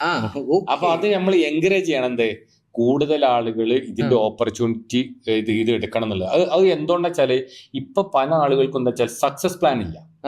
ഇത് എന്റെ ഒരു കാലം ഈ ബിസിനസ് ഉഷാറായിട്ട് കൊണ്ടുപോകും, എന്റെ ശേഷം ആരാണ്? അപ്പൊ ഈ മക്കളെയോ വേറെ ആരെയോ ഈ ഒരു ജേണിയിൽ പാർട്ടിസിപ്പേറ്റ് ആകൂല. കാരണം ഇങ്ങനത്തെ കുറെ ബാരിയറുകൾ ഉണ്ടാവും, അവർക്ക് എക്സ്പെൻസ് ഉണ്ടാവും, അങ്ങനത്തെ ഒരുപാട് ബാരിയർ ഉണ്ടാവും. അപ്പൊ അങ്ങനത്തെ ആളുകളെ നമ്മൾ എന്ത് ചെയ്യാണ്, ഒരു സക്സസ് പ്ലാനിനും ഇതേപോലെ ഒരു ടീം വർക്കിനൊക്കെ നമ്മളൊരു പ്രോത്സാഹനം എന്നുള്ള നിലക്കാണ് ഇത് കൊടുക്കുന്നത്. പിന്നെ അഞ്ചാമത്തെ സ്റ്റാർ ഏറ്റവും പ്രധാനമാണ്. അപ്പൊ സാധാരണ എന്താ വെച്ചാല് നമ്മളെ കൂടെ നിങ്ങളൊരു സർവീസിന് ബുക്ക് ചെയ്തു, നമ്മൾ ആ സർവീസും കഴിഞ്ഞ് ഇവിടെ എയർപോർട്ടിൽ നിന്ന് നിങ്ങളോട് ബൈ പറയാനുണ്ടാകുക. പക്ഷെ നമ്മൾ ബൈ പറയില്ല. നമ്മളെന്താ വെച്ചാൽ നിങ്ങൾ തിരിച്ചു വന്നാൽ നിങ്ങളെ വീണ്ടും നമ്മൾ ഗ്യാദർ ചെയ്യും. ഗ്യാദർ ചെയ്തിട്ട് നിങ്ങളോട് ചോദിച്ചു, നിങ്ങൾ എന്താണ് അവിടെ കണ്ടത്, നിങ്ങൾ എന്ത് പ്രൊഡക്റ്റാണ് തിരഞ്ഞെടുത്തത്, നിങ്ങൾ എന്ത് പ്ലാനാണ് നിങ്ങൾ എടുത്തുള്ളത്, എന്താണ് നിങ്ങൾ ഉദ്ദേശിക്കുന്നത് നിങ്ങൾ ചോദിക്കും. ആ ജേണിയിൽ നിങ്ങൾക്കൊരു ഐഡിയ ഇല്ല എന്നുണ്ടെങ്കിൽ നമ്മളെ കൂടെയുള്ള ഒരു കൺസൾട്ടൻ്റ് ഇരുന്നിട്ട് നിങ്ങൾക്ക് അത് ഇവിടെ ഇന്ത്യൻ സിറ്റുവേഷനിൽ അത് എന്താണ് വയബിൾ ആണോ കാര്യങ്ങളൊക്കെ പഠിച്ചിട്ട് നിങ്ങൾക്കൊരു പ്ലാൻ ആക്കി വിട്ടുതരും. ഈ 5 സ്റ്റാർ ആണ് ശരിക്ക് ഗോഹയറിന്റെ ക്യാൻഡോന്റെ പ്രത്യേകത. ഓക്കെ, കൊള്ളാം. സോ ടെക്നിക്കലി ഒരു ബിസിനസ് എക്സ്പാൻഡ് ചെയ്യാൻ ആഗ്രഹിക്കുന്ന ഒരാളോ അല്ലെങ്കിൽ ഒരു സ്റ്റാർട്ടിങ് ഓൺട്രപ്രണർക്കോ കാൻഡൻ ഫെസ്റ്റിവൽ അല്ലെങ്കിൽ കാൻഡൻ ഫെയർ എന്ന് പറയുന്നത് വളരെ ഇമ്പോർട്ടൻ്റ് ആണ്. അതുപോലെ അവരുടെ ലൈഫിൽ വളരെ ബെനിഫിറ്റ് ചെയ്യുന്ന ഒരു കാര്യം കൂടെയാണ് അല്ലേ ആ ഒരു ബിസിനസ് ലൈഫിൽ. ഓക്കെ, ഇതുപോലെ തന്നെ ഇപ്പോൾ കാൻഡൻ ഫെയറിൽ എങ്ങനെയാണ് നമ്മുടെ ഗോഹയർ അതിൻ്റെ ഒഫീഷ്യൽ പാർട്ട്ണറായി മാറിയത്, ഇന്ത്യൻ പാർട്ട്ണറായി മാറിയത്? എങ്ങനെയാണ് അത് സംഭവിച്ചത്? അത് നിങ്ങൾ പിന്നെ ഒരു കോൺഫിഡൻഷ്യൽ ഇതാണത്. എന്നാലും ഞാൻ പറയാം, എന്താ വെച്ചാൽ ഒന്ന് ഞാൻ പറഞ്ഞല്ലോ, നമ്മൾ തുടങ്ങിയ സമയത്ത് കൂടുതൽ ആളുകളൊന്നും ഇതിലില്ലായിരുന്നു. ആ സമയത്ത് നമ്മളെ സർവീസും നമ്മളെ ഓൺലൈൻ പ്രസൻസും നമ്മൾ ഇത് ആളുകളിലേക്ക് ഈ ഒരു മെസ്സേജ് പാസ് ചെയ്യുന്നതും കാര്യങ്ങളൊക്കെ ഒബ്സർവ് ചെയ്ത് അതിന്റെ ഒഫീഷ്യൽസും കാര്യങ്ങളൊക്കെ നമ്മളായിട്ട് അപ്രൂവ് ചെയ്ത് നമ്മളെ സർവീസൊക്കെ വെരിഫൈ ചെയ്ത് കിട്ടിയ ഒരു അംഗീകാരമാണത്. അപ്പൊ അത് ആ ഒരു നിലയ്ക്ക് നമ്മൾക്ക് ഭയങ്കര ഒരു ഫ്ലാഗ്ഷിപ്പ് ആണ് ശരിക്കും. സത്യമായിട്ട് ഇപ്പൊ എത്രത്തോളം ഓൺട്രപ്രണേഴ്സിനെ നമ്മൾ അങ്ങോട്ട് കൊണ്ടുപോയിട്ടോ? നമ്മൾ ഓരോ സെഷനിലും ഇപ്പോൾ ഒരു വർഷം 2 സെഷനാണുള്ളത്. ഓരോ സെഷനിലും നമ്മൾ 200 to 250 ആളുകളെ നമ്മൾ ഡെലിഗേഷൻ നമ്മൾ അവർക്ക് കൊണ്ടുപോകുന്നുണ്ട്. ഓരോ ഇയറിലും ഓരോ സെഷനിൽ 2 വർഷം. അപ്പോൾ ഒരു ഇയറിൽ ഏകദേശം ഒരു 400 to 500 ആളുകൾ നമ്മൾ കൊണ്ടുപോകും. നൈസ്. ഇപ്പൊ ഇതില് ഈ പോയ ആളുകളിൽ ഭയങ്കര ലൈഫ് ചേഞ്ചിങ് മൂവ്മെന്റ് ഉണ്ടായ ഓൺടർപ്രണേഴ്സ് അങ്ങനെ എന്തെങ്കിലും ഒരു സ്റ്റോറി ഉണ്ടോ? ഒരുപാടുണ്ട്. ഉദാഹരണത്തിന് നമ്മളെ കൂടെ വന്ന ദുബായിലുള്ള ഒരു ടീം ഉണ്ടായിരുന്നു. ഓക്കെ. അവര് ചോക്ലേറ്റ് മാനുഫാക്ചറിങ് ആണ് അവരുടെ ബിസിനസ്. ഓക്കെ. അതേപോലെ സൗദിയിലുള്ള വേറൊരു ടീം ഉണ്ടായിരുന്നു. ഓല് ഈ മാർക്കറ്റിൽ നിന്ന് സ്വീറ്റ്സ് വാങ്ങിയാണ്ട് സെയിൽ ചെയ്യലാണ് ഓലെ ബിസിനസ്. അങ്ങനെ ഇവർ രണ്ടാളും പരിചയമായി, ഇവർ ഭയങ്കര ജെല്ലായി, ഇവർ രണ്ടാളും കൊളാബറേഷൻ ചെയ്യാനും ഒന്നിച്ചു പോകാനും തീരുമാനമായി. അപ്പൊ സൗദിയിലുള്ള ഒരു കമ്പനിയും ദുബായിലുള്ള ഒരു കമ്പനിയും ഉണ്ടായി, കൊളാബറേഷൻ നടന്നു. അങ്ങനെ ഒരുപാട് എക്സ്പീരിയൻസുകൾ നമുക്ക് ഉണ്ടായിട്ടുണ്ട്. മാത്രമല്ല ദുബായിൽ നിന്നൊക്കെ വന്ന ആളുകൾ എന്താ വെച്ചാൽ ഈ Dubai team, Canton Dubai team പറഞ്ഞിട്ട് ഒരു ഗാദറിങ് നടക്കുന്നുണ്ട്. അങ്ങനെയൊക്കെ ഒരുപാട് എക്സ്പീരിയൻസുകൾ നമുക്ക്, അതുകൊണ്ടാണ് നമുക്ക് ഇത് ഒരു ഓരോ പ്രാവശ്യം ഒരു ഭയങ്കര ഒരു പ്രചോദനമായി മാറുന്നത്. ഓക്കെ. ഇതുപോലെ നമുക്കിപ്പോ നമ്മുടെ നാട്ടിൽ നിന്ന് ഇന്ത്യൻ ആളുകൾ പോകുന്നതിൽ അവിടെ പോയിട്ട് കാന്റൺ ഫയറിൽ പല ആളുകളും പല മിസ്റ്റേക്സും വരുത്താം. അതിൽ ഒരു ഇമ്പോർട്ടൻറ്റ് മിസ്റ്റേക്ക് നമ്മൾ അവോയ്ഡ് ചെയ്യേണ്ട ഒരു ഓൺടർപ്രണർ ഇവിടുന്ന് പോകുമ്പോൾ A mistake which they should avoid, അങ്ങനെ എന്തെങ്കിലും ഒരു ഐറ്റം ഉണ്ടോ? അതിലെന്താ വെച്ചാൽ ഞാൻ ശരിക്കും ആദ്യം ഞാൻ ഒറ്റക്കാണ് ഇതിൽ കാന്റൺ ഫയർ പോയത്. ഞാൻ അവിടെ പോയ സമയത്ത് ഒരുപാട് ആളുകൾ തന്നെ മലയാളികൾ കുറെ ഒറ്റപ്പെട്ട് ഇങ്ങനെ കണ്ട്. അങ്ങനെ അവരായിട്ടൊക്കെ ഇന്ററാക്ട് ചെയ്തപ്പോൾ എന്താ വെച്ചാൽ ഒരു മൂന്നാമത്തെ ദിവസം കഴിക്കണം. കാന്റൺ ഫയറിന്റെ ആകെ ഓരോ ഫേസും 5 ദിവസമാണ്. മൂന്നാമത്തെ ദിവസം കഴിക്കണം. അപ്പോൾ എങ്ങനെ ഉണ്ട് ചോദിച്ചപ്പോൾ ഓല് പറഞ്ഞു നമുക്ക് ഒന്നും പ്രത്യേകിച്ചൊന്നും നമ്മളെ സാധനം നേരെ കണ്ടിട്ടില്ല പറഞ്ഞു. അപ്പൊ എന്താ വെച്ചാല് അവർക്ക് ഒരു പ്രോപ്പർ ഗൈഡൻസ് കിട്ടാതെ അവര് നേരിട്ട് വന്നത് കൊണ്ട് അവർക്ക് എവിടെയാണ് പോകേണ്ടത്, ആരെയാണ് കാണേണ്ടത് എന്നുള്ള ശരിക്ക് ഒന്നും മനസ്സിലായിട്ടില്ല. കാരണം ഇവിടെ ശരിക്കും ഒരു 3-3.5 ലക്ഷം ആളുകൾ പങ്കെടുക്കുന്ന ഒരു സാധനമാണ്, ഒരു എക്സ്പോണ്. അപ്പൊ അവിടെ ശരിക്ക് കറക്റ്റ് ഏത് ആളെ കാണണം, എങ്ങനെ തന്റെ വെണ്ടറിലേക്ക് പോകണം എന്ന് കറക്റ്റ് മനസ്സിലാകാഞ്ഞാല് ഒരിക്കലും ഒരു 5 ദിവസം കൊണ്ട് അവന് ഒന്നും കിട്ടൂല, ഒരു റിസൾട്ടും ഉണ്ടാവില്ല. അപ്പൊ അതിനുശേഷം നമ്മൾ മനസ്സിലാക്കിയ എന്താ വെച്ചാൽ ഇത് കറക്റ്റ് ഇവിടുന്ന് പോകുന്ന ആളുകൾക്ക് കറക്റ്റ് ഗൈഡൻസ് കൊടുക്കണം എന്നുള്ളത്. അപ്പൊ നമ്മൾ എന്താ ചെയ്യേണ്ടത് വെച്ചാല് നമ്മൾ ഈ കാന്റണിൽ പോകുന്നതിന് മുമ്പ് തന്നെ നമ്മൾ ഹോട്ടലിൽ ഈ ആളുകളൊക്കെ വിളിച്ചു കൂട്ടി കാന്റൺ ഫെയറിന്റെ സ്കെച്ച് എന്താണെന്ന് ആക്ച്വൽ സ്കെച്ച് നമ്മൾ അവർക്ക് പഠിപ്പിച്ചു കൊടുക്കും. പഠിപ്പിച്ചു കൊടുത്ത് ഇവന്റ് നടക്കുന്ന സ്ഥലം അതാണ് നമുക്ക് ഒഫീഷ്യൽ പാർട്ണർ ആയതുകൊണ്ട് അതിന്റെ മുമ്പ് തന്നെ നമ്മൾക്ക് ആക്ച്വൽ ഇത് കിട്ടും, സ്കെച്ച്. അതുകൊണ്ട് എന്താ വെച്ചാൽ നമ്മൾ അത് ശരിക്കും നമ്മൾ പഠിപ്പിച്ചു കൊടുത്ത് അവർക്ക് ഒരു ദിവസം കൊണ്ട് തന്നെ ആ ഒരു കറക്റ്റ് പോയിന്റിലേക്ക് എത്തി അവരെ വെണ്ടറെ കണ്ട് തിരിച്ചു വരാൻ പറ്റുന്ന ഒരു സാഹചര്യം. അതായത് അവർ കറക്റ്റ് ഗൈഡൻസ് ഇല്ലെങ്കിൽ ഈ ഒരു കംപ്ലീറ്റ് യാത്ര ഫുള്ളി വേസ്റ്റ് ഓഫ് ടൈം ആണ് ആൻഡ് മണി അല്ലേ? ഇപ്പോൾ ഗോഹയർ ചൈനീസ് ഗവൺമെന്റിന്റെ ഇന്ത്യന്റെ ഒഫീഷ്യൽ പാർട്ണർ ആണല്ലോ. അത് ആയതുകൊണ്ട് ആസ് എൻ ഓൺടർപ്രണർ എനിക്ക് എന്തെങ്കിലും ഒരു ബെനിഫിറ്റ്സ് ഉണ്ടാവോ ഈ ഒരു ഗവൺമെന്റ് ടു ഗോഹയർ ടു മീ? അങ്ങനെ എനിക്ക് എന്തെങ്കിലും? ഒന്നിപ്പോ ഞാൻ ഈ സൂചിപ്പിച്ചതാണ് എന്താ വെച്ചാൽ കറക്റ്റ് ഗൈഡൻസ് കിട്ടുമെന്നുള്ളതാണ്. പിന്നെ കറക്റ്റ് അപ്ഡേറ്റ് കിട്ടും. ഉദാഹരണത്തിന് നമ്മൾക്ക് ഓരോ പ്രാവശ്യം ഇപ്പോൾ ഞാൻ പറഞ്ഞല്ലോ ഓരോ വർഷവും കാന്റൺ ഫയർ ഇങ്ങനെ നടന്നുകൊണ്ടിരിക്കുന്നത്. പക്ഷെ ഒരു പ്രാവശ്യങ്ങൾക്ക് ഇപ്പോൾ കഴിഞ്ഞ പ്രാവശ്യം പോയി ഈ പ്രാവശ്യങ്ങൾ പോകുന്നുണ്ട്. അപ്പൊ നിങ്ങൾക്ക് എന്താണ് അതിന്റെ മാറ്റം എന്ന് അറിയണം. അപ്പൊ നമ്മൾ കഴിഞ്ഞ പ്രാവശ്യത്തിനായിട്ടും ഈ പ്രാവശ്യം എന്താണ് മാറ്റം എന്നുള്ളത് ശരിക്കും നമുക്ക് അവരെ മെയിലും ഡീറ്റെയിലും നമുക്ക് കിട്ടും. അപ്പൊ അത് എന്താണ് നമുക്ക് നമ്മളെ കൂടെ വരുന്ന ആളുകൾക്ക് പറഞ്ഞു കൊടുക്കാൻ പറ്റും. ഇതാണ് മാറ്റം, അതുകൊണ്ട് നിങ്ങൾ ഈ ഏരിയയിൽ എന്തായാലും പോകണം, അല്ലെങ്കിൽ ഈ ഒരു സംഭവങ്ങൾ എന്തായാലും കാണണം എന്ന് നമുക്ക് പറഞ്ഞു കൊടുക്കാൻ പറ്റും. പിന്നെ നമ്മൾക്ക് സ്കെച്ച് നമ്മൾക്ക് ഈ പ്രയർ ആയിട്ട് നമുക്ക് കിട്ടും. അത് നമുക്ക് ഇവർക്ക് മനസ്സിലാക്കി കൊടുക്കാൻ പറ്റും. പിന്നെ നമുക്ക് ബാഡ്ജ് നമ്മൾക്ക് ഈ കാന്റൺ ഫെയറിലേക്ക് പോകുന്നതിന് മുമ്പ് തന്നെ നമ്മൾക്ക് കിട്ടും. എല്ലാ ആളുകൾക്കും നമ്മൾക്ക് കൊടുക്കാൻ പറ്റും. അപ്പൊ ഇതില് പിന്നെ അതിന്റെ ഒക്കെ മോസ്റ്റ് ഇമ്പോർട്ടന്റ് ഒന്നും എന്താ വെച്ചാല് നമ്മൾക്ക് ഇങ്ങനൊരു പ്രൊഡക്റ്റിന്റെ ഒരു സപ്ലയർ ഉണ്ട്. ആ സപ്ലയർ വെരിഫൈഡ് ആണോ എന്നുള്ളത് കാന്റൺ ഫെയറിന്റെ ഒഫീഷ്യൽസ് വെരിഫൈ ചെയ്തിട്ട് നമുക്ക് കിട്ടും എന്നുള്ളതാണ്. അപ്പോൾ നിങ്ങൾ ഇന്ത്യയിൽ നിന്ന് പോകുന്നതിന് മുമ്പ് തന്നെ വേണമെന്നുണ്ടെങ്കിൽ നിങ്ങൾക്ക് അവിടെയുള്ള ഒരു സപ്ലയർ ആയിട്ട് ഓൺലൈനിൽ മീറ്റ് ചെയ്തിട്ട് അത് വെരിഫൈഡ് സപ്ലയർ ആണെന്നുള്ളത് കാന്റൺ ഫെയർ വെരിഫൈ ചെയ്തതിന് ശേഷം നമുക്ക് കിട്ടുന്നതാണ്. അപ്പൊ നമുക്ക് ഫുള്ളി നമ്മൾക്ക് എന്താണ് ഇതൊരു VIP സപ്ലയർ ആണ് ശരിക്കും. അപ്പൊ അങ്ങനത്തെ ഒരുപാട് ബെനിഫിറ്റ്സ് ശരിക്ക് ഈ ഒഫീഷ്യൽ പാർട്ണറെ കൂടെ ട്രാവൽ ചെയ്താൽ ഒരു ഓൺടർപ്രണർക്ക് കിട്ടുന്നുണ്ട്. എനിക്ക് ഒന്നും കൂടെ കാന്റൺ ഫയറിന്റെ ഒരു പിക്ചർ തരാവോ, എപ്പോഴാണ് ഈ ഒരു സംഭവം സ്റ്റാർട്ട് ആയത്? ഇത് ശരിക്ക് ഇനി ഈ അടുത്ത വർഷം ഏപ്രിൽ 15 സ്റ്റാർട്ട് ചെയ്യുന്നത്. ഇത് 139ാമത്താണ് കാന്റൺ ഫെയർ. അതായത് ഏകദേശം ഒരു 70 വർഷമായി ഇത് സ്റ്റാർട്ട് ചെയ്തിട്ട് ഓൾറെഡി. ഓരോ വർഷത്തിൽ 2 പ്രാവശ്യം നടക്കുന്നത്. അത് ഓരോ ഫേസ് ആയിട്ടാണ് നടക്കുന്നത്. ഓരോ ഫേസ് പറഞ്ഞാൽ ഓരോ ഫേസും ആദ്യം ഇലക്ട്രോണിക്സ്, ഇലക്ട്രിക്കൽസ് ആണ്, പിന്നെ എക്യുപ്മെന്റ്സ്, പിന്നെ ബിൽഡിംഗ് മെറ്റീരിയൽസ്, അങ്ങനത്തെ സെക്കൻഡ് ഫേസിൽ. തേർഡിൽ ഫാഷൻ ഐറ്റംസ്, പിന്നെ അതേപോലെ ഈ ബാഗ്സ്, പിന്നെ അതേപോലെ ടെക്സ്റ്റൈൽസ്, അങ്ങനത്തെ ഐറ്റംസ് ആണ്. ഫുഡ്, മെഡിസിൻസ് ഒക്കെ തേർഡ് ഫേസിലാണ്. അങ്ങനെ ഓരോ കാറ്റഗറിയും വ്യത്യസ്ത സമയങ്ങളിലായിട്ട് ഓരോ 5 ദിവസം കൂടുന്നത് ഡിഫറെന്റ് ഡേയ്സിലായിട്ടാണ് ഓരോ ഫേസ് നടക്കുന്നത്. അപ്പൊ നമ്മളെന്താ വെച്ചാൽ ഒരാളെ നമ്മൾ ബുക്ക് ചെയ്യുന്നതിന് മുമ്പ് തന്നെ നമ്മൾ അവർ ഏത് ഫീൽഡാണ്, അവർ ഏത് ഫേസിലാണ് പോകേണ്ടത് എന്നൊക്കെ ഗൈഡൻസ് കൊടുത്തിട്ടാണ് നമ്മൾ അതിൽ രജിസ്റ്റർ ചെയ്യുന്നത്. നെക്സ്റ്റ് വരുന്ന April 15th. അപ്പൊ ഇതിന് പ്രയർ ആയിട്ട് ഒരാളെ എപ്പോഴാണ് രജിസ്റ്റർ ചെയ്യേണ്ടത്? രജിസ്റ്റർ ചെയ്യേണ്ട സമയമായി. നമുക്ക് ഏകദേശം ഒരു മാർച്ച്, ഈ മാസം ഒരു 20 ആകുമ്പോഴേക്ക് നമുക്ക് ഫസ്റ്റ് ഫേസിൽ നമ്മൾ ക്ലോസ് ചെയ്യാം. നമുക്ക് ഏകദേശം ഫസ്റ്റ് ഫേസ് ഏകദേശം ക്ലോസ് ആകാൻ ഇനി കുറച്ച് സീറ്റ്സുകളേ ഉള്ളൂ. അപ്പോൾ ഒരു മാർച്ച് 20 ആകുമ്പോഴേക്ക് ഫസ്റ്റ് ഫേസ് നമുക്ക് ക്ലോസ് ആവും. ഒരു 25-30 ആകുമ്പോഴേക്ക് സെക്കൻഡ് ഫേസ് ആവും. പിന്നെ ഒരു April 5 ആകുമ്പോഴേക്ക് തേർഡ് ഫേസ്. അങ്ങനെയാണ് നമ്മൾ ഒരു ക്ലോസിംഗ് ടൈം വരുന്നത്. ഇതിന്റെ മറ്റു ഡോക്യുമെന്റേഷനും ഡോക്യുമെന്റേഷൻ ഒന്നുമില്ല. നമ്മൾക്ക് പാസ്പോർട്ടും ഫോട്ടോ കാര്യങ്ങളും ആദ്യം തരിക. പിന്നെ ബാക്കി നമ്മൾ ഡൽഹി ഓഫീസിൽ നമ്മൾ അയക്കും, നമ്മൾ സ്റ്റാമ്പ് ചെയ്ത് കിട്ടും. ബാക്കിയെല്ലാം നിങ്ങൾ ഹാൻഡിൽ ചെയ്യും. ഓക്കെ. അപ്പോൾ ഇതുപോലെ ഗോഹയറിന്റെ ഒരു ഇമ്പോർട്ടന്റ് ഏരിയ ആണ് ക്രൂയിസ് ഇവന്റ്സ്. ഇപ്പൊ ഞാൻ നോക്കിയപ്പോൾ അങ്ങനെ ഒരു സംഭവം കേട്ടത്. എന്താണ് ശരിക്കും ക്രൂയിസ് ഇവന്റ്സ്? ക്രൂയിസ് ഈവൻസ് എന്ന് ഉദ്ദേശിക്കുന്നത് ഇപ്പൊ ശരിക്കും ഈവൻസിന്റെ ഒരു കാലമാണ് അവിടെ. ഇപ്പോ ഈവൻസുകൾ പലപ്പോഴും മാരേജുകളൊക്കെ നടക്കുന്നത് ഓരോ ഏരിയയിൽ ഒരു അറിയപ്പെടുന്ന ഒരു ഇതുണ്ടാവും, കല്യാണ മണ്ഡപം അവിടെ നടക്കുന്നത്.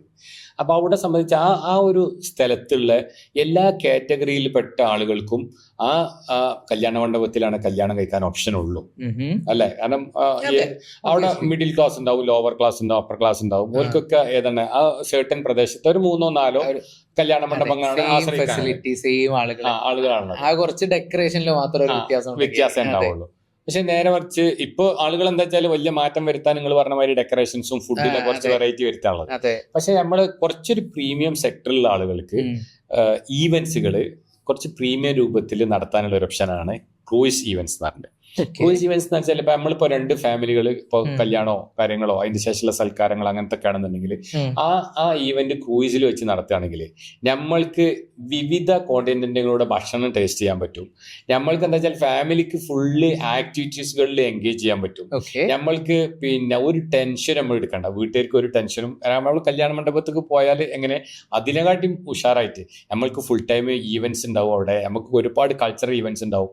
നമ്മൾക്ക് അതേപോലെ ഹെൽത്തി, പിന്നെ ഒരുപാട് മസാജ്, അങ്ങനത്തെ കുറെ സംഭവങ്ങൾ, സ്വിമ്മിംഗ് പൂൾസുകൾ, കുട്ടികൾക്ക് പ്ലേ ഏരിയകൾ ഉണ്ടാവും. അങ്ങനത്തെ ഒരുപാട് സംഭവങ്ങൾ, ആക്ടിവിറ്റീസും അതുണ്ട്. അതേസമയം നമ്മൾക്ക് വിവിധ രാജ്യങ്ങളുടെ ഫുഡുകൾ ടേസ്റ്റ് ചെയ്യാനുള്ള അവസരങ്ങൾ അതും ഉണ്ടാവും. അപ്പോൾ ഒരു വളരെ ലക്ഷറി ആയിട്ട് ഒരു ഈവൻറ്റ്സ് കഴിക്കാൻ പറ്റിയ ഒരു സംഭവമാണ് ഈവൻറ്റ്സ് എന്നുള്ളത്. മാത്രമല്ല നമുക്ക് ഈ രാജ്യങ്ങളും കാണാൻ പറ്റും. ഇപ്പോൾ നമ്മളിപ്പോ പിന്നെ അടുത്ത് നമ്മൾ ഡിക്ലെയർ ചെയ്തൊരു മെയ്യിലും അതേപോലെ ഒക്ടോബറിലും നമ്മളൊരു ക്രൂയിസ് ഉണ്ട്. ആ ക്രൂയിസ് ശരിക്കും ചൈനയിൽ നിന്നും പുറപ്പെട്ടിട്ട് സൗത്ത് കൊറിയയിൽ പോകുന്നു. സൗത്ത് കൊറിയയിൽ നിന്ന് അത് വീണ്ടും ചൈനയ്ക്ക് വരുന്നു. അപ്പൊ ഈ ക്രൂയിസിൽ ഇങ്ങനത്തെ 2 രാജ്യങ്ങൾ കാണാൻ പറ്റും. മാത്രമല്ല നമ്മൾക്ക് ചൈനയ്ക്ക് ഏതായാലും പോവാളോ, ചൈനയിലെ ബെയ്ജിങ്ങും ഷാങ്ഹായി അതും കാണാൻ പറ്റും. അപ്പൊ അങ്ങനെ ഒരുപാട് ഒരു 10 ദിവസത്തെ പാക്കേജാണ്. അപ്പൊ ഈ ഒരു 10 ദിവസം സ്പെൻഡ് ചെയ്യുകയാണെങ്കിൽ ഈ ഫാമിലികള് ഈ 2 രാജ്യങ്ങള് എക്സ്പ്ലോർ ചെയ്യുക, ഈ ഒരു സെലിബ്രേഷനിൽ പിന്നെ പാർട്ടിസിപ്പേറ്റ് ചെയ്യുക, ഒരു പ്രീമിയം ഈവന്റ് കണ്ടക്ട് ചെയ്ത ഒരു ടെൻഷനും ഇല്ലാതെ അവർക്ക് എന്ത് ചെയ്യാം, 2 ഫാമിലിക്കും ഭയങ്കര ബോണ്ടിങ്ങോട് കൂടി തിരിച്ചു വരാനും സാധ്യമാവും. എങ്ങനെ കൗണ്ട് വരുന്നത്, എത്ര ആളുകളെ വരെ നമുക്ക് കൊണ്ടുപോകാം, എന്താണ്? നമുക്ക് ഓരോ ക്രൂയിസിലും അപ് ടു 6000 സീറ്റ്സ് വരെ അവൈലബിൾ ആണ്. അപ്പൊ നമുക്ക് വേണമെന്ന് നമ്മൾ ഈവന്റിന്റെ ആ ദിവസം നമ്മളെ ഒരു സ്ട്രെങ്ത് അനുസരിച്ച് പറഞ്ഞു കഴിഞ്ഞാൽ എത്ര സീറ്റ് വെച്ചാൽ നമ്മൾ അത് റിസർവ് ചെയ്ത് വെക്കും. അപ്പൊ നമ്മൾക്ക് മുൻകൂട്ടി ഡേറ്റ് നമ്മൾക്ക് ഫിക്സ് ചെയ്യുന്നതാണ്. ഇതേപോലെ തന്നെ നമ്മൾ വളരെ സിമ്പിൾ ആണ്. കല്യാണ മണ്ഡപത്തിൽ നമ്മൾ എങ്ങനെ ബുക്ക് ചെയ്യണം ആ രൂപത്തിൽ നമ്മൾ ബുക്ക് ചെയ്തിട്ട് ചെയ്താൽ ബാക്കി എല്ലാ സംഭവങ്ങളും പ്രോസസ്സിങ് നമ്മൾ ചെയ്യും. അപ്പൊ അത് ശരിക്കും കേരളത്തിൽ തന്നെ ഇതുവരെ ആരും ഇൻട്രൊഡ്യൂസ് ചെയ്യാത്ത ഒരു സംഭവമാണ്. എങ്ങനെയാണ് ഈ ഒരു തോട്ടിൽ എങ്ങനെ എത്തിയത്? ഈ ഒരു തോട്ടിൽ വെച്ചാൽ നമ്മളെ പേര് തന്നെ Gohar travel innovations private limited എന്നാണ്. ഈ ട്രാവൽ ഇൻഡസ്ട്രിയിൽ എന്ത് ഇന്നോവേഷൻ കൊണ്ടുവരാൻ പറ്റും എന്നുള്ളതാണ് നമ്മൾ റിസർച്ച് ചെയ്യാം. ആ റിസർച്ച് ചെയ്ത് കിട്ടുന്ന ഓരോ സംഭവങ്ങളാണ് ഇത്. നമ്മൾ കോവിഡിലാണെങ്കിൽ തന്നെ കോവിഡിൽ ഏറ്റവും കൂടുതൽ ആളുകളെ നമ്മൾ ക്വാറന്റൈൻ കൊടുത്തിട്ടുണ്ട്. വ്യത്യസ്ത 12 രാജ്യങ്ങളിൽ നമ്മൾ ക്വാറന്റൈൻ കൊടുത്തു. ക്വാറന്റൈൻ കൊടുക്കാറിനാൽ മറ്റിപ്പോ ഉദാഹരണത്തിൽ സൗദിയിൽ ഉള്ള ജോലി ചെയ്യുന്ന ഒരാളാണ് ചികിത്സ നാട്ടിലേക്ക് വന്നു, അവർ ക്വാറന്റൈൻ പിന്നെ കോവിഡ് വന്നു, അവർക്ക് ട്രാവൽ ചെയ്യാൻ വയ്യ. അപ്പൊ ഇവിടുത്തെ ട്രാവൽ നിയമം എന്തായിരുന്നു വെച്ചാൽ വേറെ ഏതെങ്കിലും ഒരു 3ാമത് കൺട്രിയിൽ 15 ദിവസം സ്റ്റേ ചെയ്തിട്ട് പിന്നീട് ശേഷം സൗദിയിലേക്കോ മറ്റു രാജ്യങ്ങളിലേക്കോ പോകാന്നായിരുന്നു. അപ്പോൾ എന്ത് ചെയ്യും, നമ്മൾ ഇവിടുന്ന് ഇന്ത്യയിൽ നിന്ന് നമ്മൾ വേറെ ഏതെങ്കിലും രാജ്യത്ത് ദുബായിലേക്കോ മാൽദീവിലേക്കോ അങ്ങനെ ഏതെങ്കിലും രാജ്യത്തിലേക്ക് നമ്മൾ കൊണ്ടുപോയിട്ട് അവിടെ 15 ദിവസം സ്റ്റേ ചെയ്യിച്ചിട്ട് പിന്നെ അവർക്ക് സൗദിയിലേക്കൊക്കെ പോകാനുള്ള ട്രാവൽ ഒരുക്കും.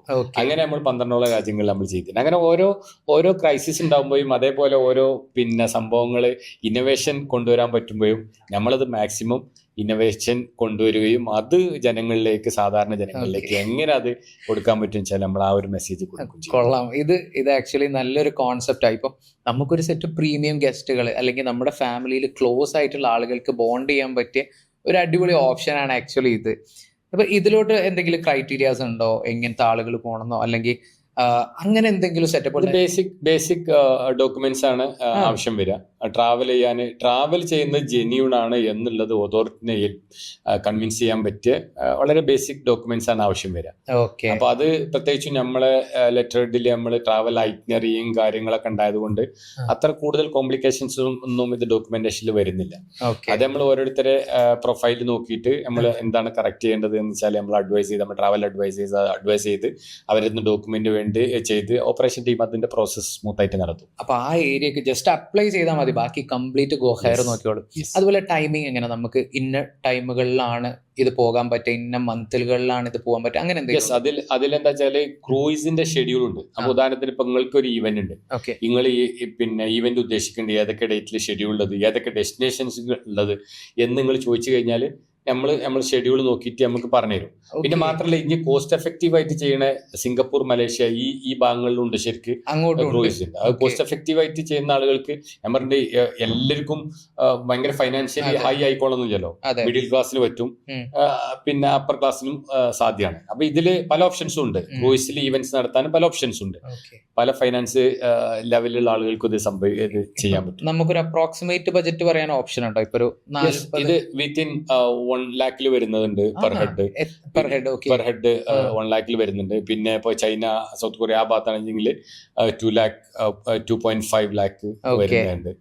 പിന്നെ ഇതിലെന്താ വെച്ചാല് ഇതില് 2 രാജ്യം നമ്മൾ എക്സ്പ്ലോർ ചെയ്യുന്നുണ്ട്. ഓഫ്ലൈൻ ഞമ്മറുണ്ട്, ഇതില് ഓഫ് ഷോറും ചെയ്യുന്നുണ്ട്. ഇതില് ക്രൂയിസ് മാത്രമല്ല, ക്രൂയിസ് മാത്രമാകുമ്പോൾ പോസ്റ്റ് വേണമെങ്കിൽ കുറച്ച് നമ്മൾ ഒരു 1.5 അതും ചെയ്യാൻ പറ്റും. വെച്ചാൽ ഓരോരുത്തരുടെ ബജറ്റ് അനുസരിച്ചും ഓരോരുത്തർ എന്താണ് ഇൻട്രസ്റ്റ് ഉള്ളത് അനുസരിച്ച് നമുക്ക് ക്രിയേറ്റ് ചെയ്യാൻ പറ്റിയ സാധനമാണ്. അതാണ് ഇമ്പോർട്ടന്റ്, ആ ഒരു കസ്റ്റമൈസേഷൻ എന്നുള്ളതാണ്. ഇനി നമ്മൾ നെക്സ്റ്റ് ഒരു 5 yearsലോട്ട് നോക്കുമ്പോൾ നമ്മുടെ ഈ ഒരു ട്രാവൽ എന്ന ഈ ഒരു മാർക്കറ്റിൽ എന്താകും മേജറായിട്ട് ചേഞ്ച് വരാൻ സാധ്യത? ഇന്ത്യൻ മാർക്കറ്റിൽ ട്രാവൽ എന്ന രീതിയിൽ ഒരു മേജർ ചേഞ്ച് വരാൻ സാധ്യതയുള്ള എന്തെങ്കിലും ഉണ്ടോ? യെസ്, ഇതിൽ പേഴ്സണലൈസ്ഡ് ട്രാവലിന് ഭയങ്കര ഇമ്പോർട്ടൻസ് ഉള്ള സമയമാണ് ഇനി ഉണ്ടാകുക. ഉദാഹരണത്തിന് എന്താ വെച്ചാൽ ഇപ്പോ നിങ്ങളുടെ സ്റ്റുഡിയോയിലാണെങ്കിലും ഒരുപാട് ഓൺടർപ്രണേഴ്സ് വന്നിട്ടുണ്ടാവും. അവർ ഭയങ്കര ബിസിയാണ്, ഫോണില്ലാതെ ഇപ്പൊ ജീവിക്കാൻ പറ്റാത്തൊരു സമയമാണ്. ഭയങ്കര ടെൻഷനാണല്ലോ. ഇപ്പൊ ഉദാഹരണത്തിന് ഈ ഓൺടർപ്രണേഴ്സ് ട്രാവൽ പോകുമ്പോൾ പോലും ഇവർക്ക് ഫോൺ വന്ന് ഡിസ്റ്റർബ് ചെയ്ത് കൊടുക്കുകയാണ്. എന്തെങ്കിലും കമ്പനിയിലെ വീട്ടിലൊരു ഫോൺ വന്നാൽ മതി, അവരെ മൂഡ് പോയി. അപ്പൊ ട്രാവലിന്റെ മൂഡ് പോലും കിട്ടാത്തൊരു ഒരു അവസ്ഥയാണ് ഇപ്പോഴും. അപ്പൊ ജനങ്ങൾക്ക് എന്താണ് സ്വസ്ഥത ഇല്ലാത്തൊരു സമയമാണ്, അല്ലെങ്കിൽ ഉറക്കില്ലാത്തൊരു സമയമാണ്. ക്യാഷ് ഉള്ള ആളുകൾക്ക് പോലും സ്വസ്ഥതയില്ല. അപ്പൊ ഈ ട്രാവൽ ഇൻഡസ്ട്രിയിൽ ഉള്ള ഒരു സാധ്യത എന്താ വെച്ചാൽ സ്ലീപ്പ് ടൂറിസം എന്ന് പറഞ്ഞൊരു സാധനം ഇൻട്രൊഡ്യൂസ് ചെയ്യാൻ പറ്റും. സ്ലീപ്പ് ടൂറിസം വെച്ചാല് കറക്റ്റായിട്ട് സ്ലീപ്പ് ചെയ്യാൻ അതിനെ സപ്പോർട്ട് ചെയ്യുന്ന ഒരു ടൂറിസം, ഒരു പ്ലാൻ. അപ്പോ ഇപ്പൊ യൂറോപ്യൻ രാജ്യങ്ങളിലൊക്കെ ചില റിസോർട്ടുകളൊക്കെ ഉണ്ട്.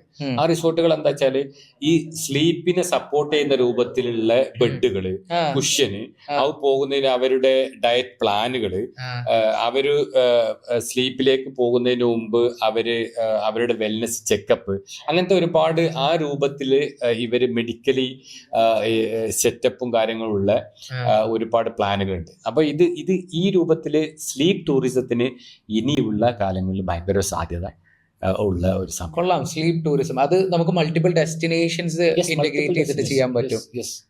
അതേപോലെ തന്നെ വേറൊരു ടൂറിസം സാധ്യത എന്താ വെച്ചാൽ നൈറ്റ് ടൂറിസം. വെച്ചാൽ ഇപ്പോൾ സാധാരണ ഇപ്പോൾ നമ്മള് പിന്നെ ഒരു ടൂർ ഇപ്പോൾ സിംഗപ്പൂരോ മലേഷ്യ തായ്ലൻഡൊക്കെ പോവാണെന്ന് വെച്ചെങ്കിൽ ഡേ ടൈമിലുള്ള സ്ഥലങ്ങൾ കാണുന്നത്.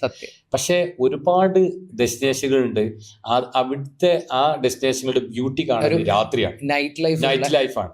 അപ്പോൾ ഇത് നൈറ്റ് ലൈഫ് എന്നുള്ളതിന്റെ അപ്പുറം എന്താ വെച്ചാൽ ഇപ്പോൾ ഉദാഹരണത്തിന് ഡിസേർട്ടിന്റെ ഒരുപാട് ബ്യൂട്ടി കാണൽ നൈറ്റിലുള്ള ഉണ്ടാവും. അതേപോലെ കുറെ സ്ഥലങ്ങളുണ്ട്. പിന്നെ ഉദാഹരണത്തിന് നമ്മൾ പറയുകയാണെന്ന് വെച്ചെങ്കിൽ പിന്നെ കാമറൂൺ, അങ്ങനത്തെ ഒരുപാട് സ്ഥലങ്ങളുണ്ട്. അവിടെ എന്താ വെച്ചാല് ഈ സ്ഥലങ്ങൾ തന്നെ ബ്യൂട്ടി ആകുക നൈറ്റിലാണ്. അപ്പൊ ഇത്തരം സ്ഥലങ്ങളിലേക്ക് സ്ലീപ്പ് ടൂറിസം അല്ലെങ്കിൽ നൈറ്റ് ടൂറിസം, ഈ നൈറ്റ് ടൂറിസത്തിന് ഒരുപാട് സാധ്യതകളും ഇമ്പോർട്ടൻസും ഉള്ള സമയം ഇനിയുള്ള സമയം. അതാണ് ഇനി വരാൻ പോകുന്ന ഒരു ഫ്യൂച്ചർ. ഇത് കൊള്ളാം, ഇത് വളരെ ഇൻഫോർമേറ്റീവ്. ഇങ്ങനെ ഒരുപാട് ഇന്നോവേഷൻസ് ട്രാവൽ എന്ന ആ ഒരു മാർക്കറ്റിൽ വരുന്നുണ്ട് അല്ലേ?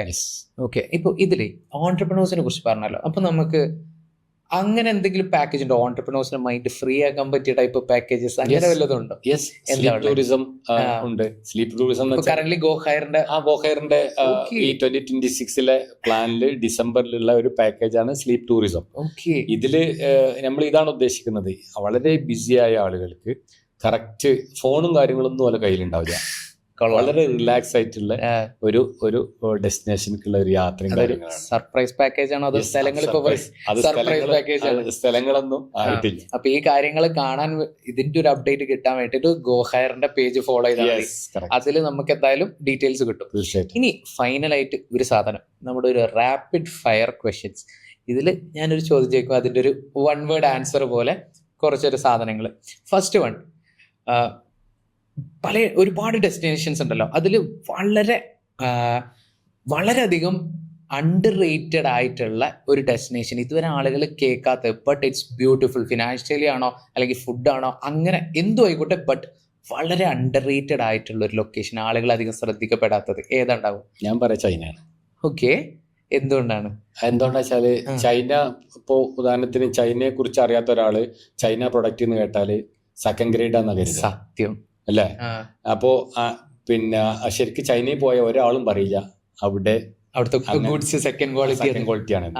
അപ്പൊ വളരെ അണ്ടർ റേറ്റഡ് ആണ് ശരിക്ക് ഉള്ളത്. പിന്നെ മാത്രമല്ല, ചൈനയിൽ പോയി കഴിഞ്ഞാൽ ഡ്രൈവർലെസ് കാറുകൾ കാണാൻ പറ്റും. ഇങ്ങനത്തെ ഞാൻ പറഞ്ഞ ഇതൊന്നും അല്ല ആളുകൾ ശരിക്കും ചൈന എന്ന് പറയുമ്പോൾ ഉണ്ടാവില്ലേ. ചൈന എന്ന് പറയുമ്പോൾ ആ ചൈന സാധനം സെക്കൻഡ് ഗ്രേഡ് ആണെന്നുള്ള ഒരു ചിന്താഗതിയാണ് ഇന്ത്യയിൽ. അപ്പൊ ഞാൻ പറയുന്നത് എന്താ വെച്ചാൽ അണ്ടർ റേറ്റഡ് ഉള്ള കൺട്രികൾ പറയുന്നത് ചൈന, ഏത് ഫീൽഡ് ആണെങ്കിലും ചൈന. ഓക്കെ. ഇപ്പൊ ചൈനയില് ഗുൻസോ അല്ലാതെ മറ്റേത് സിറ്റിയാണ് ബിസിനസ് ട്രിപ്പിന് ഏറ്റവും ബെസ്റ്റ്? ഷെൻജൻ. എന്തുകൊണ്ടാണ്? അവിടെയാണ് ശരിക്ക് ഇലക്ട്രോണിക് മാർക്കറ്റ് വേൾഡിലെ ടോപ്പ് 10 സിറ്റികളിൽ ഒന്നാണ് ശരിക്കും ഷെൻജൻ. അവിടെ ശരിക്കും പോയി കഴിഞ്ഞാല് അവിടുത്തെ ബിൽഡിങ്ങുകൾ കാണാൻ വെച്ചെങ്കിൽ ശരിക്കും ജപ്പാനിൽ പോയതിന്റെ ശേഷമാണ് ഞാൻ ചൈനയിൽ പോകുന്നത്. അപ്പൊ ജപ്പാനിൽ പോയപ്പോൾ ഞാൻ കരുതിയത് എന്താ വെച്ചാൽ ജപ്പാനിലാണ് ഭയങ്കര ഇന്നോവേഷൻ, ബിൽഡിങ്ങുകളും കാര്യങ്ങളും. ശരിക്കും ഷെൻജനിൽ പോയി കഴിഞ്ഞാൽ അവിടെ ജപ്പാനിനെക്കാട്ടിയും വലിയ ബിൽഡിങ്ങുകളും വളരെ നല്ല സ്ട്രക്ചറും കാര്യങ്ങളൊക്കെ ഉള്ള സ്ഥലമാണ് ശരിക്കും. അപ്പൊ ഞാൻ മാത്രമല്ല, ഈ ഇലക്ട്രോണിക് സിറ്റി എന്ന് പറഞ്ഞാൽ വേൾഡിലെ ഏറ്റവും വലിയ ഇലക്ട്രോണിക് സിറ്റികളിലൊന്നാണ് ഷെൻജൻ. അടുത്ത ക്വസ്റ്റ്യൻ, ഇതുപോലെ ട്രാവൽ പോകുമ്പോൾ ഒരു പ്രോഡക്റ്റ്, ആ ഒരു പ്രോഡക്റ്റ് ഇല്ലാതെ ഞാൻ ഫ്ലൈറ്റ് കയറില്ല, അങ്ങനെ ഇമ്പോർട്ടന്റ് ആയിട്ടുള്ള എന്തെങ്കിലും ഒരു പ്രോഡക്റ്റ് ഉണ്ടോ? എന്താണ്? Power charge. എന്താണ് ഐറ്റം? കറക്റ്റ് എന്താണ് സാധനം? സാധാ പവർ ബാങ്ക് എവിടെ പോയാലും പെട്ടുപോകുന്നൊരു സാധനമാണ്. ഓക്കെ. ഇപ്പോൾ ഒരു യങ് ഫൗണ്ടർ, 25-year-old ആയ ഒരു ഫൗണ്ടർ, അപ്പൊ ആൾക്ക് ഇപ്പോൾ പ്രോഡക്ട്സ് ഔട്ട്സോഴ്സ് ചെയ്യാൻ ഒരുപാട് ഓൺലൈൻ വെബ്സൈറ്റ് പല രാജ്യങ്ങളിൽ നിന്നും കിട്ടുന്നുണ്ട്. അപ്പോൾ അങ്ങനത്തെ വെബ്സൈറ്റ് പോയി സാധനങ്ങൾ ഓർഡർ ചെയ്യണോ അതോ ക്യാൻഡ് ആൻഡ് ഫയർ യൂസ് ചെയ്യണോ? ക്യാൻഡ് ആൻഡ് ഫയർ. അത് എന്തുകൊണ്ടാന്നുള്ള ഒരു 3 ഇമ്പോർട്ടൻറ്റ് പോയിന്റ്സ് ബെറ്റർ ദാൻ ഈ ഓൺലൈൻ വെബ്സൈറ്റ് എന്തൊക്കെയാണെന്ന് പറഞ്ഞുതരുമോ? ഒരു 3 ഇമ്പോർട്ടൻറ്റ്. ക്യാൻഡ് ആൻഡ് ഫയറിൽ മൾട്ടിപ്പിൾ ഓപ്ഷൻസ് ഒരു പ്ലാറ്റ്ഫോമിൽ ഉണ്ടാവും. അപ്പൊ നമ്മൾ ഉദ്ദേശിച്ച ക്വാളിറ്റി, നമ്മൾ ഉദ്ദേശിച്ച റൈറ്റ്, നമ്മൾ ഉദ്ദേശിച്ച വെറൈറ്റി, ഇതൊക്കെ നമ്മൾക്ക് one time at A place നമ്മൾക്ക് ഓപ്ഷൻസ് ഉണ്ടാവും എന്നുള്ളതാണ് ഒന്ന്. പിന്നെ വെരിഫൈഡ് സപ്ലൈസ് അവിടെ ഉണ്ടാവും എന്നുള്ളതാണ് 2. പിന്നെ ഇന്നോവേഷൻസ് പ്രൊഡക്റ്റുകൾ കിട്ടുന്ന സ്ഥലമാണ്. ഇന്നോവേറ്റീവ് ആയിട്ടുള്ള പ്രൊഡക്ട്സ് ഭയങ്കര ഇമ്പോർട്ടന്റ് ആയിട്ടുള്ളത്. ഓക്കെ, ഇതൊരു വെറൈറ്റി ചോദ്യമാണ്. ഇപ്പൊ നിങ്ങൾ ഒരുപാട് യാത്ര ചെയ്തിട്ടുണ്ട്, കുറെ സ്ഥലങ്ങൾ കണ്ടിട്ട്, പല ടൈപ്പ് ക്വസ്റ്റ്യൻസ് ട്രൈ ചെയ്തിട്ടുണ്ട്. ഇതിൽ നിങ്ങൾ കഴിച്ചതിൽ വെച്ച് ഏറ്റവും സ്ട്രേഞ്ചസ്റ്റ് അല്ലെങ്കിൽ വെറൈറ്റി ആയിട്ടുള്ള ഒരു ഫുഡ് ഐറ്റം എന്തോ? അത് ചൈനയിൽ ഹോട്ട് പോട്ട് ഉണ്ട്. ഹോട്ട് പോട്ട് വെച്ചാൽ ഒരു 100 ചില്ലാനം പ്രൊഡക്റ്റുകൾ ഉണ്ടാവും, 100 ചില്ലാനം ഫുഡ് ഐറ്റംസ്. ഈ ഐറ്റംസ് ഇങ്ങനെ കറങ്ങിയിട്ട് നമ്മളെ കൂടെ ഇങ്ങനെ നമ്മളെ ചുറ്റിലും ഇങ്ങനെ വരും. എന്നിട്ട് നമുക്ക് ഇഷ്ടമുള്ള ഐറ്റംസ് എടുത്തിട്ട് നമ്മൾ പിന്നെ അതിന്റെ മസാലയും ചേർത്തിട്ട് നമ്മൾ പാകം ചെയ്ത് എടുക്കുക എന്നുള്ളതാണ്. അപ്പൊ ശരിക്കും അത് കണ്ടു കഴിഞ്ഞാൽ ആദ്യമായിട്ട് കാണുന്ന ആൾക്ക് തീരെ ടേസ്റ്റ് ഇല്ല, തീരെ നമുക്കൊരു ഡൈജസ്റ്റ് ആവില്ല, നമുക്ക് എന്താ തിന്നാൻ തോന്നൂല. പക്ഷെ അത് കുക്ക് ചെയ്ത് ടൈം എടുത്ത് തിന്ന് ടേസ്റ്റ് ചെയ്ത് അത് കഴിഞ്ഞ് അതിന്റെ ശേഷം ആ വെള്ളൂടി കുടിച്ചോണ്ട് ഉണ്ടല്ലോ, ഭയങ്കര അടിപൊളി ടേസ്റ്റാണ്. അപ്പൊ അത് ഏതാളുകൾക്കും ഫസ്റ്റ് ഇംപ്രഷൻ നെഗറ്റീവ് ആയിരിക്കും, പക്ഷെ കഴിഞ്ഞാൽ ഭയങ്കര പോസിറ്റീവ് ഇംപ്രസീവ് ആയിട്ടാണ് അവര് അത് കഴിച്ചു പോകുന്നത്. എന്താ സ്വീറ്റ് ആണോ സ്പൈസി ആണോ? അല്ല, അത് സ്വീറ്റ് ആണെച്ചെങ്കിൽ ഇപ്പൊ ഉദാഹരണത്തിന് നിങ്ങൾ സ്വീറ്റ് ഇഷ്ടപ്പെടുന്ന ആളാണ്, നിങ്ങൾക്ക് അതിന്റെ കണ്ടന്റ് ഉണ്ടാവും, അത് കൂട്ടി കഴിക്കാം. അല്ല പിന്നെ സ്പൈസി ആണെന്നുണ്ടെങ്കിൽ സ്പൈസി കണ്ടന്റ് ഉണ്ടാവും, അത് കൂട്ടി കഴിക്കാം. അപ്പൊ അങ്ങനത്തെ മൾട്ടിപ്പിൾ ഓപ്ഷൻസ് ഉള്ള ഹോട്ട് പോട്ടാണ് ഞാൻ ഇഷ്ടപ്പെട്ട ഒരു മീല്. അടുത്തത്, നമ്മൾ ചൈനയിൽ നിന്നും മറ്റും പ്രോഡക്ട്സ് ഇമ്പോർട്ട് ചെയ്യുമ്പോൾ നമ്മൾ ഏറ്റവും കൂടുതൽ ഫോക്കസ് ചെയ്യേണ്ട സ്പീഡ് ഓഫ് ഡെലിവറി ആണോ ക്വാളിറ്റി ഓഫ് പ്രൊഡക്ട്സ് ആണോ? Quality of products. എന്തുകൊണ്ടാണ്? ക്വാളിറ്റി ഓഫ് പ്രൊഡക്ട്സ് പിന്നെ നോക്കാതെ ഇവിടെ സ്പീഡിൽ ഒരു 10 ദിവസം കൊണ്ട് ഇവിടെ പ്രൊഡക്റ്റ് എത്തിക്കഴിഞ്ഞാൽ ഈ മാർക്കറ്റിൽ അത് വിറ്റുപോകില്ല. അപ്പൊ അതുകൊണ്ട് എന്താണ് പിന്നെ ഇവിടെ ഈ പ്രൊഡക്റ്റ് സ്പീഡായിട്ട് എത്തിയിട്ട് ഒരു കാര്യമില്ല. നേരെ മറിച്ച് ക്വാളിറ്റി പ്രൊഡക്റ്റ് നമ്മൾ ഇവിടെ എത്തേണ്ട കുറച്ച് സമയം എടുത്തു കഴിഞ്ഞാലും ഇവിടെ എന്താ നമുക്ക് കസ്റ്റമറെ പറഞ്ഞ് ബോധ്യപ്പെടുത്താം, നമ്മൾക്ക് കുറച്ച് കഴിയും സാധനം എടുക്കാൻ, അവർക്ക് കൺവിൻസ് ആവും. അപ്പൊ എപ്പോഴും നോക്കേണ്ടത് ക്വാളിറ്റിയാണ്, സ്പീഡല്ല. ഓക്കെ. അപ്പോൾ ലാസ്റ്റ് ആൻഡ് ഫൈനൽ ക്വസ്റ്റ്യൻ, നമ്മുടെ ഗോ ഹയറിനെ നിങ്ങൾ ഡിസ്ക്രൈബ് ചെയ്യുകയാണെങ്കിൽ ഏറ്റവും ഷോർട്ടസ്റ്റ് ആയിട്ട് എങ്ങനെ ഡിസ്ക്രൈബ് ചെയ്യും? Go explore, go memories, go yourself, and finally go happiness. Okay, wonderful. So Bashirka, thanks a lot for coming in and ഈ ഒരു ടൈം ഞങ്ങളുടെ കൂടെ സ്പെൻഡ് ചെയ്തതിന്. ഒരുപാട് ഇന്നോവേറ്റീവ് ആയിട്ടുള്ള ഐഡിയാസ് കിട്ടി, കുറേ കാര്യങ്ങൾ പഠിക്കാൻ പറ്റി. മോസ്റ്റ് ഓഫ് ഓൾ ഓൺട്രപ്രണേഴ്സിന് വളരെ യൂസ്ഫുൾ ആയിട്ടുള്ള കാര്യങ്ങളാണ് ഇപ്പോൾ കേൾക്കാൻ പറ്റിയത്. സോ ഗൈസ്, നിങ്ങളിലുള്ള ഓൺട്രപ്രണേഴ്സ് എന്തെങ്കിലും ബിസിനസ് സ്റ്റാർട്ട് ചെയ്യാൻ ഉദ്ദേശിക്കുന്നവരോ എക്സ്പാൻഡ് ചെയ്യാൻ ഉദ്ദേശിക്കുന്നവരോ ആണെങ്കിൽ ഗോ ഹയറിന്റെ കംപ്ലീറ്റ് ഡീറ്റെയിൽസ് താഴെ നമ്മുടെ ഡിസ്ക്രിപ്ഷനിൽ കൊടുത്തിട്ടുണ്ടാവും. So go check it out. ഇനി നിങ്ങൾക്ക് മൈൻഡ് ഫ്രീ ആക്കണമെങ്കിൽ പുതിയ പുതിയ ഐഡിയാസ് ഒക്കെ ആയിട്ട് ഗോ ഹയർ വന്നിട്ടുണ്ട്, അതിന്റെ അപ്ഡേറ്റ്സ് കിട്ടാൻ ഗോ ഹയറിന്റെ പേജ് ഫോളോ ചെയ്യുക. So thanks a lot again and see you until next episode.